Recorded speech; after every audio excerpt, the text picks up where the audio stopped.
Hello guys, कैसे हैं आप लोग। आशा करते हैं कि आप लोग ठीक होंगे। तो गाइस, हम लोग पढ़ेंगे हिंदी। हिंदी एक ऐसा सब्जेक्ट है जो एक हिंदी वासी के लिए या हिंदुस्तानी के लिए बहुत ही ज़रूरी है। और हिंदी बहुत ही मार्किंग वाला टॉपिक है, क्योंकि हिंदी का अगर कोई टॉपिक हमें क्लियर है तो इसमें हम अच्छे से अच्छा नंबर अचीव कर सकते हैं, प्राप्त कर सकते हैं। इसलिए हमें क्या करना चाहिए कि हिंदी पे हमारी पूरी कमांड होनी चाहिए, यानी हिंदी का कोई भी क्वेश्चन हमसे गलत नहीं होना चाहिए।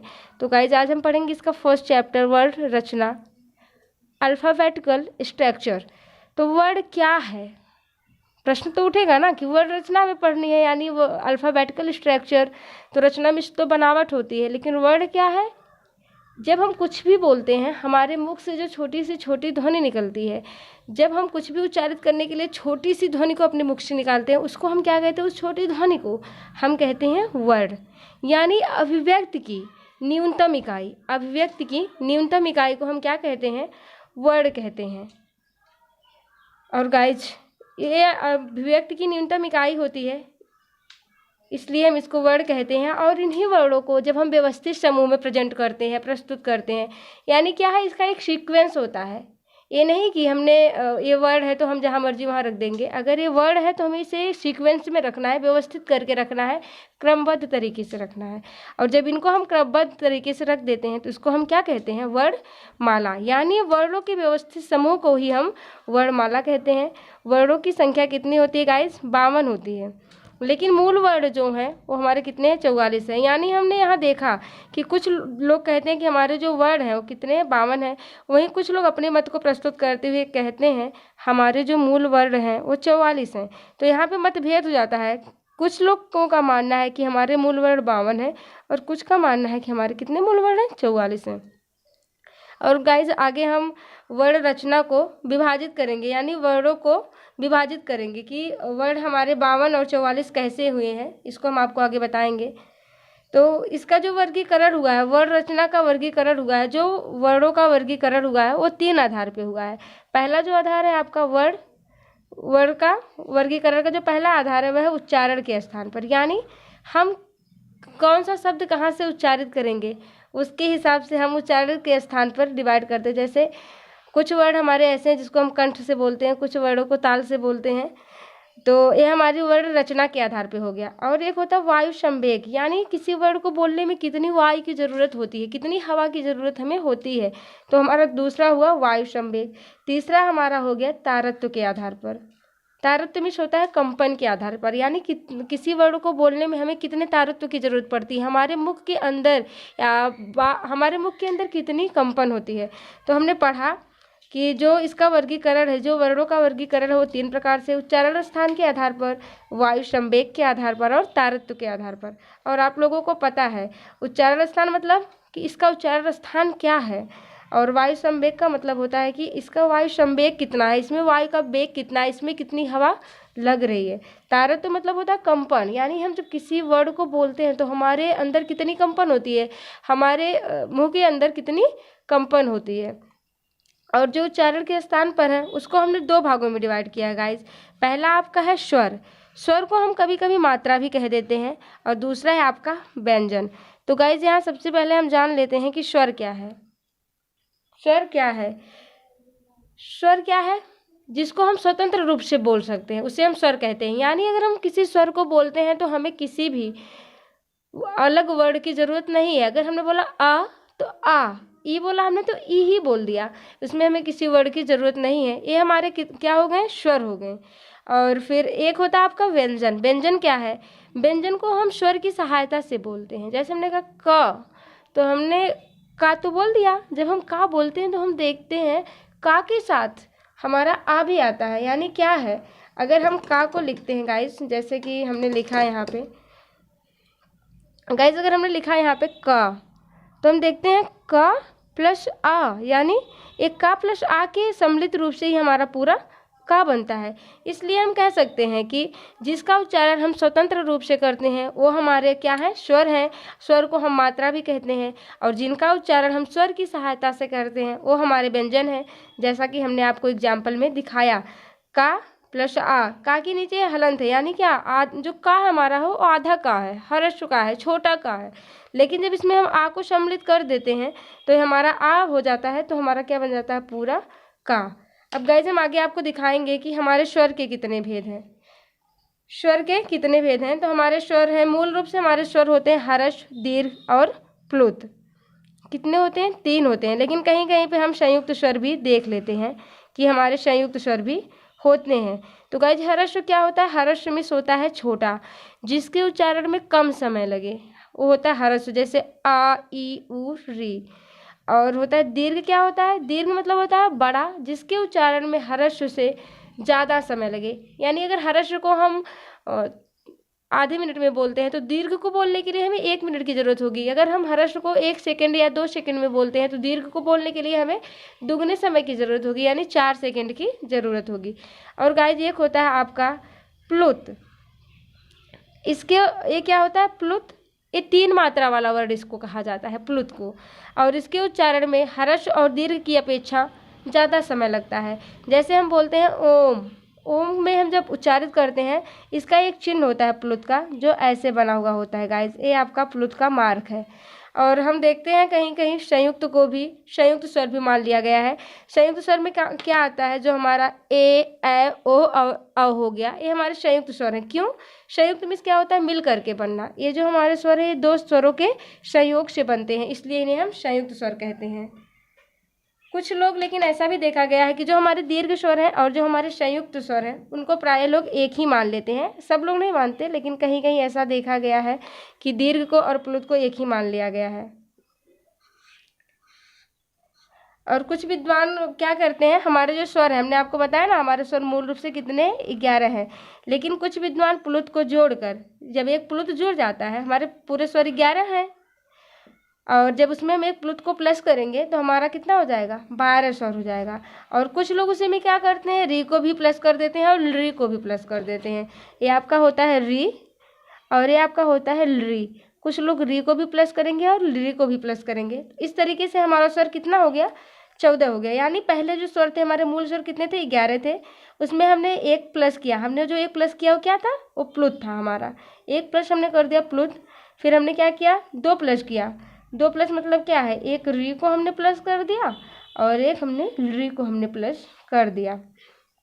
तो हमारे स्वर कितने हो गए गाइस, हमारे स्वर कितने हुए, 14 स्वर हो गए।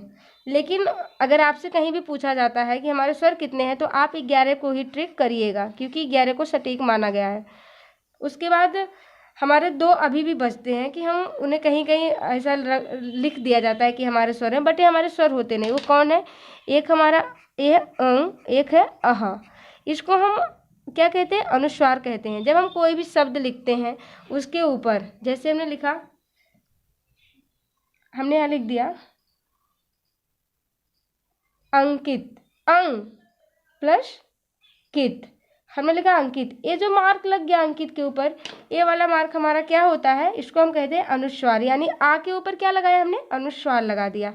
और गाइस ये जो है हमारा आहा, इसको हम कहते हैं, ये जो इसके 2 बिंदु होते हैं इनको हम कहते हैं विसर्ग। क्या कहते हैं, विसर्ग। इसको तो हम अनुस्वार कहते हैं, ये हमारे शब्दों के ऊपर लगता है, हमारे वर्णों के ऊपर लगता है, लेकिन इसको हम विसर्ग कहते हैं। ये हमारा गाइस कहाँ लगता है, ये हमारा जो होता है वर्णों के या शब्दों के बाद में लगता है। जैसे हम यहाँ लगा देंगे इसको, तो ये हमारा क्या हो गया, विसर्ग हो गया। और अगर हम यहाँ लगाते हैं तो ये हमारा अनुस्वार हो गया। और इन्हीं के सम्मिलित रूप को, यानी अनुस्वार और विसर्ग के सम्मिलित रूप को हम क्या कहते हैं, आयोग वाह, आयोग वाह। और इन्हीं आयोग वाह को हम नपुंसक भी कहते हैं। आ एक वैसा वर्ण है, आ, ये जो आपका आ दिख रहा है यह एक ऐसा वर्ण है, इसको हम क्या कह सकते हैं, इसको हम शहीद वर्ण भी कहते हैं। आ को हम क्या कहते हैं, शहीद वर्ण। आ हमारा कैसा वर्ण है, तो हम कह देंगे कि आ हमारा शहीद वर्ण है।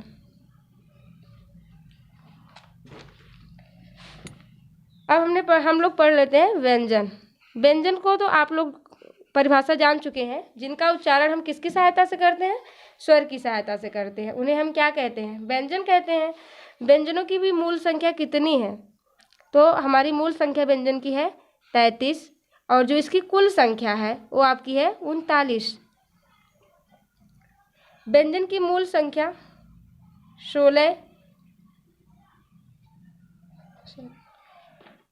व्यंजन कितने, व्यंजन किसे कहते हैं, पता चला ना। व्यंजन किसे कहते हैं, जिनका उच्चारण हम स्वर की सहायता से करते हैं, वो हमारे व्यंजन होते हैं। व्यंजनों को 2 भागों में डिवाइड किया गया है, आपका 2 भागों में बांटा गया है। वो 2 भाग कौन कौन से हैं? एक है आपका मूल संख्या। जब मूल संख्या की बात करते हैं हम, तो हम कहते हैं हमारे व्यंजन जो है वो कितने हैं, हमारे व्यंजन 33 हैं। लेकिन जब हम कहते हैं कुल संख्या, व्यंजनों की कुल संख्या कितनी है, तो कुल संख्या हमारी 39 है। और इसमें क्या होता है, हमारे जो व्यंजन है उसमें जो 25 वर्ण हमारे होते हैं, जो 25 वर्ण हैं व्यंजनों के, वो हमारे होते हैं अस्पर्श व्यंजन। का से लेकर के माँ तक इसका एक फॉर्मूला है, वो है आपका कादयो मवाशनः, कादयो मवाशनः शनः अस्पर्शाः अस्पर्शाः। यानी का से लेकर के माँ तक के आपके जितने भी वर्ण हैं वो क्या है, आपके अस्पर्श व्यंजन है। का से माँ तक के अस्पर्श व्यंजन है। और गाइस हम देख लेते हैं कि इसमें उच्चारण स्थान के, ये आपका है ही उच्चारण स्थान के आधार पर, तो आपको डिवाइड तो करना ही पड़ेगा। तो हम देखते हैं का से माँ तक हमारे क्या है, का से माँ तक हमारे क्या है, अस्पर्शी व्यंजन है। और हमारे कितने वर्ग बांटे गए हैं, हमारे जो व्यंजन है उसको 5 वर्गों में डिवाइड किया गया है। एक का वर्ग, और एक है चा वर्ग, एक टा वर्ग, ता वर्ग और पा वर्ग।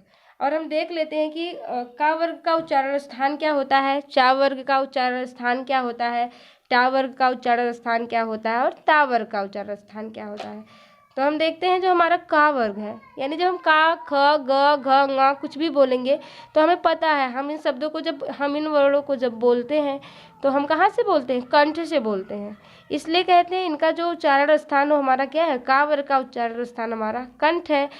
और जो चा वर्ग है, च, छ, ज, झ, ञ, इसको हम तालु से बोलते हैं, तो इसका उच्चारण स्थान हो गया तालु। अगला हमारा है टा वर्ग। तो टा वर्ग को हम किससे बोलते हैं, मूर्धा से। टा वर्ग का उच्चारण स्थान हमारा मूर्धा है, मूर्धा। जैसे हमने कहा ट, ठ, ड, ढ, ड़, ये हमारा क्या हो गया, टा वर्ग। और टा वर्ग को जब हम बोलेंगे तो हम मुख के अंदर हमारे जो प्रयत्न होते हैं वो कौन से प्रयत्न होते हैं, मुख के अंदर जब हम प्रयत्न करेंगे तो हमारी मूर्धा अधिक सक्रिय होगी। तो इसके उच्चारण में हमें मूर्धा की हेल्प मिलती है, मूर्धा की सहायता मिलती है, यानी हम टा वर्ग को मूर्धा से उच्चारित करते हैं। अगला हमारा वर्ग ता वर्ग। ता वर्ग का उच्चारण स्थान हमारा दंत है, और पा वर्ग का उच्चारण स्थान हमारा ओष्ठ है। और इसको हम संक्षेप रूप में अगर हमसे मान लीजिए किसी ने पूछा हमारे व्यंजन में जो वर्ग हैं वो कितने हैं, तो हम बता देंगे 5 वर्ग हैं। तो इसको हम आपको बताते हैं छोटे रूप में कैसे याद करेंगे। इसको कहते हैं कु, चू, टू, तू, प। कु, चू, टू, तू, प। क्या कहेंगे, कु, चू, टू, तू, प, यानी का वर्ग, चा वर्ग, टा वर्ग, ता वर्ग और पा वर्ग।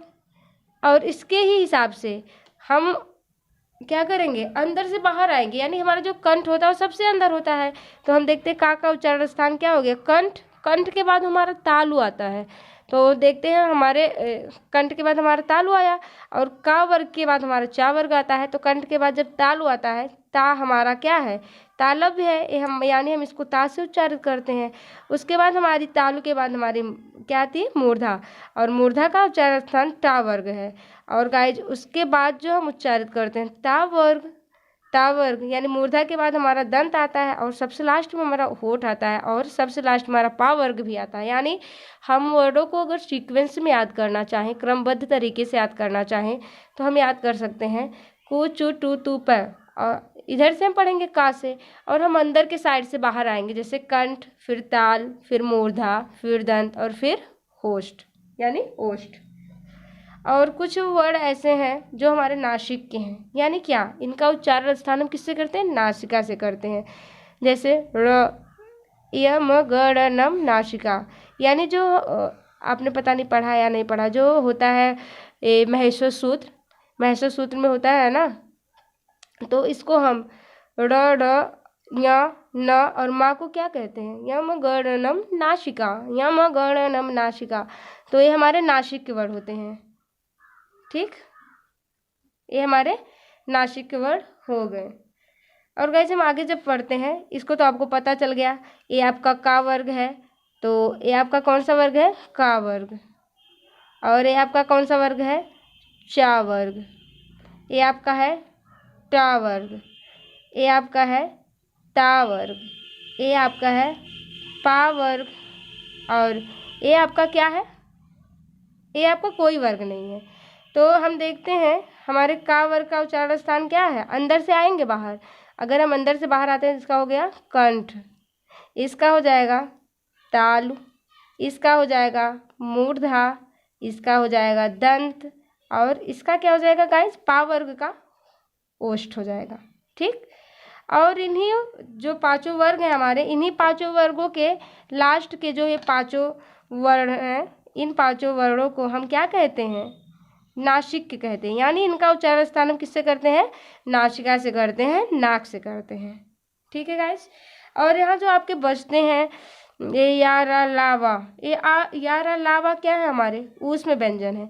या रा ला वा ये क्या है, हमारे ऊष्म व्यंजन है। ये कौन से व्यंजन है, ऊष्म व्यंजन, सॉरी एक या रा लावा हमारे अंतस्थ हैं, अंतस्थ।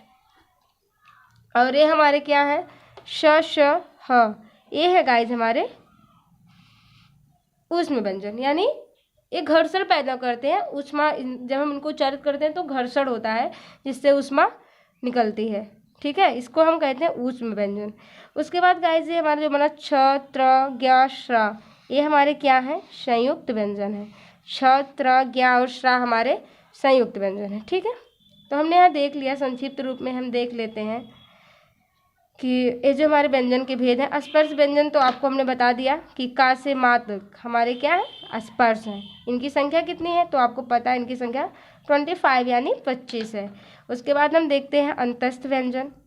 अंतस्थ व्यंजन हमारे कितने हैं, 4 हैं। या है, रा है, ला है और वा है। उसके बाद हम अगला देखते हैं ऊष्म व्यंजन। इसमें क्या है गाइस, हमारे तीनों श और हा आ जाते हैं, ये हमारा है ऊष्म व्यंजन। और यहाँ हम देखते हैं गाइस एक व्यंजन ऐसा है द्विगुण व्यंजन। इसको हम द्विगुण क्यों कहते हैं, क्योंकि जब हम इसको लिखते हैं तो कहीं कहीं हमारे सामने ऐसे बना हुआ आता है, ऐसे। ठीक गाइस, और हम कहीं कहीं देखते हैं हमारे सामने ऐसे लिखा हुआ आता है, ऐसे। तो इसको हम द्विगुण व्यंजन कहते हैं। ठीक है, एक ऐसा व्यंजन है द्विगुण व्यंजन है।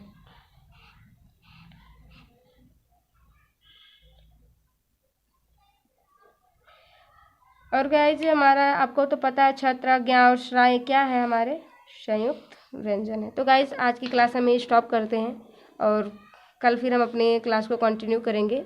अगला क्लास हमारा, तो ये तो हमारा उच्चारण के स्थान पे हो गया। अगली क्लास में हम देखेंगे